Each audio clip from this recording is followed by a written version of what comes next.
गांधार जनपद में पुंडुवर्धन नाम का एक रमणीय नगर था। वह शक्तिशाली तथा सुख समृद्धि से संपन्न था। वहां सिंहरथ नाम का राजा राज्य करता था।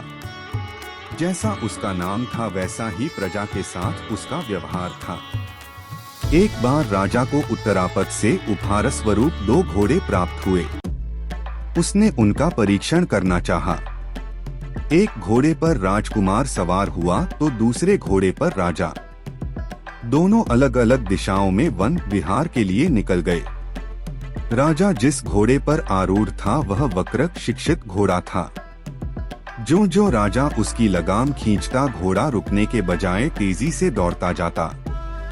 अश्व दौड़ता दौड़ता सुदूर जंगल में पहुंच गया। अचानक राजा के हाथ से लगाम शिथिल हो गई तो घोड़ा भी वहीं रुक गया। राजा को अत्यधिक भूख लगी हुई थी। वह घोड़े से नीचे उतरा और उसने वन के कंदमूल आदि खाकर अपनी क्षुधा को शांत किया। संध्या का समय, सूर्य का प्रकाश अंधकार में विलीन हो रहा था। राजा को रात्रि विश्राम के लिए उपयुक्त स्थान की आवश्यकता थी। उसने स्थान खोजने के लिए इधर उधर देखा। सामने उसे एक ऊंची पहाड़ी दिखाई दी। वहां एक सुंदर महल था। रात बिताने के लिए राजा पहाड़ पर चढ़ा। महल को देखकर राजा का मन कुतूहल और विस्मय से भर गया, क्योंकि महल भव्य था किंतु था निर्जन। राजा ने उस रहस्य को जानने के लिए जो ही महल में प्रवेश किया कि सामने से आती हुई एक रूपवती कन्या ने उसका स्वागत किया। कन्या ने अपने भाग्य को सराहते हुए कहा, आज मैं धन्य हुई हूँ कि आप जैसे महाभाग के दर्शन मुझे प्राप्त हुए हैं। इस निर्जन महल में मैं अब तक एकाकी थी। आज हम 2 हो गए हैं। राजा ने उसका परिचय पूछा। कन्या ने अपना परिचय प्रस्तुत करते हुए कहा, मैं महाराज दृढ़ शक्ति की पुत्री हूँ। मेरा नाम कनकमाला है। मेरे पिताश्री वैताढ़्य पर्वत के तोरणपुर नगरी के अधिशास्ता हैं। एक बार एक विद्याधर मेरे रूप में आसक्त हो गया। वह मुझे अपहरित कर यहाँ ले आया। मेरे भाई को मेरे अपहरण का पता चला। वह मुझे विद्याधर के चंगुल से मुक्त कराने के लिए यहाँ आया। दोनों में घमासान युद्ध हुआ। दोनों परस्पर लड़ते हुए एक दूसरे के द्वारा मारे गए। अब तक मेरा कोई सहायक नहीं था। जब आप यहाँ आ गए हैं तब आप ही मेरे रक्षक और सहायक हैं। मैं आपको अपना पति मान रही हूँ। आप मेरी भावना को साकार कर मुझे कृतार्थ करें। राजा सिंहरथ उसकी मनोव्यथा सुनकर उसके साथ विवाह करने को राजी हो गया और वहीं उसने उस कन्या के साथ गांधर्व विवाह कर लिया। राजा आमोद प्रमोद से वहीं रहने लगा। वहां रहते हुए उसे कई दिन बीत गए। एक दिन अचानक राजा को अपने राज्य की स्मृति हो आई। उसने सोचा, मेरे बिना राज्य का कार्यभार कैसे चलता होगा। कर्तव्य के नाते मुझे वहां जाकर अपनी राज्य व्यवस्था को देख लेना चाहिए। यह सोचकर उसने कनकमाला से कहा, प्रिय, अब मैं अपने राज्य में जाना चाहता हूँ। यहाँ रहते हुए मुझे काफी दिन हो गए हैं। अब तुम मुझे जाने की अनुमति दो। पुन मैं यहाँ आकर तुम्हारी सार संभाल लेता रहूंगा। कनकमाला ने कहा, जैसा आपको इष्ट हो वैसा करो। यह दासी तो आपके चरणों का ही अनुसरण करने वाली है। रानी ने अपना एक सुझाव देते हुए राजा से कहा, आपकी राजधानी यहाँ से काफी दूर है।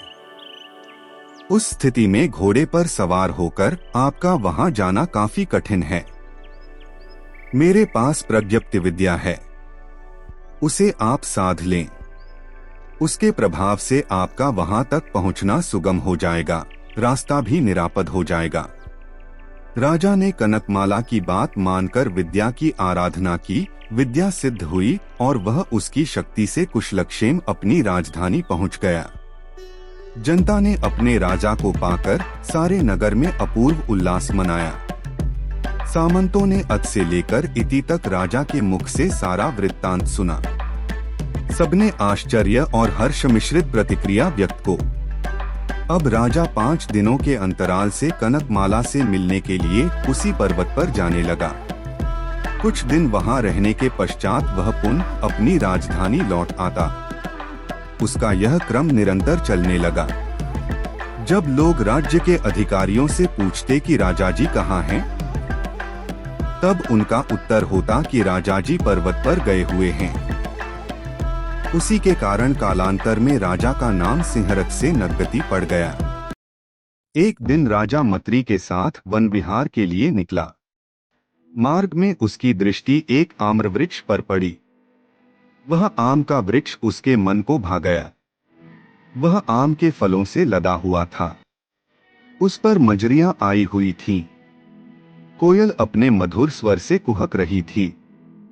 उसकी सघन छाया सबको तृप्ति दे रही थी। राजा ने उस छाया में कुछ देर ठहरकर विश्राम किया और अतुप्त नेत्रों से आम्र वृक्ष को निहारता रहा।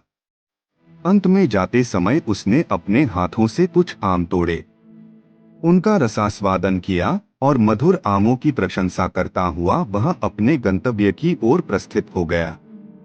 बहुत दिनों के पश्चात राजा को कार्यवश कहीं जाना था। उसने जाने के लिए पुनः उसी मार्ग को चुना, परिचित मार्ग और परिचित वन। सहसा राजा का ध्यान उसी आम्र वृक्ष में अटक गया जो उसने बहुत दिन पहले देखा था। राजा की आंखें उस वनराजी में बार बार उसी वृक्ष को खोजने और देखने का प्रयास कर रही थीं, पर उसकी नजरों में कहीं भी वह वृक्ष प्रतिबिंबित नहीं हुआ।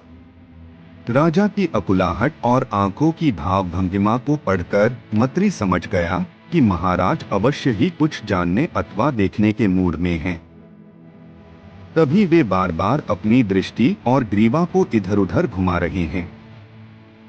मंत्री ने साहस करके राजा से पूछ ही लिया, महाराज श्री, आज आप किसकी उत्सुकता में हैं, जो आप इधर उधर झांक रहे हैं? तुमने ठीक ही पकड़ा। मुझे आज उस आम्र वृक्ष को देखने की इच्छा है जो हमने कुछ दिन पूर्व इसी मार्ग में देखा था। वह मुझे कहीं दिखाई नहीं दिया। इससे लगता है कि या तो वह पीछे छूट गया है अथवा फिर वह आगे होगा। यदि तुम्हें वह वृक्ष कहीं दिखाई दे तो तुम मुझे भी बताना। कुछ दूर जाने पर मंत्री ने एक ठूंठ वृक्ष की ओर संकेत करते हुए कहा, महाराज श्री, यह वही वृक्ष है जिसे आप पूछ रहे थे। हैं, यह वही वृक्ष है। देखकर राजा अवाक रह गया। राजा समझ नहीं पाया कि इसकी ऐसी दुर्वस्था क्यों हुई। राजा ने सोचा, वर्तमान में न तो इस पर फल हैं, न इस पर मजरियां और पत्ते हैं, न इस पर कोयल की कुहक है और न इस पर पक्षियों का कलरव है। यह सूखा तो क्यों सूखा? क्या किसी ने इसको पानी नहीं दिया? यह पहले कितना सुंदर और मनोरम लग रहा था, अब यह असुंदर और भद्दा क्यों लग रहा है? क्या इसकी सुंदरता पर किसी ने नजर लगा दी? आखिर इसमें इतना परिवर्तन क्यों और कैसे हुआ? ऐसे अनेक संकल्प विकल्पों से घिरा हुआ राजा मंत्री से समाधान चाह रहा था। मंत्री ने राजा को समाहित करते हुए कहा, महाराज, संसार का नियम ही है कि कोई भी वस्तु अपने स्वरूप में एक समान नहीं रहती। उसमें सदा परिवर्तन होता रहता है। पहले यह वृक्ष तरुण अवस्था में था, अब यह जरा और मौत के उन्मुख है। पहले इसका उदयकाल था, अब इसका अस्तकाल है। जो वृक्ष इस पृथ्वी पर शोभा पाता है वह कभी न कभी शोभाविहीन भी होता है। यह सारी पौद्गलिक रचना का ही खेल है। इस सत्य को जानकर राजा का दृष्टिकोण बदल गया, चिंतन में परिवर्तन हो गया। उसने सोचा, अरे, जहाँ रिद्धि समृद्धि होती है वहीं शोभा है, सरसता है, भव्यता है और वहीं स्वार्थ का पोषण होता है। जहाँ इसका अभाव होता है वहाँ कुरूपता, नीरसता और स्वार्थपरायणता झलकती है। जो प्रभात को देखता है उसे वृक्ष की भांति संध्या को भी देखना पड़ता है। यह उद्यस्त की परंपरा सबके जीवन में घटित होती है। राजा को इस सत्य के आलोक में जातिस्मरण ज्ञान हो गया। उसे संसार से विरक्ति हुई। वह मुनि बना और एक घटना के निमित्त से सबुद्ध होकर प्रतिबुद्ध कहलाया।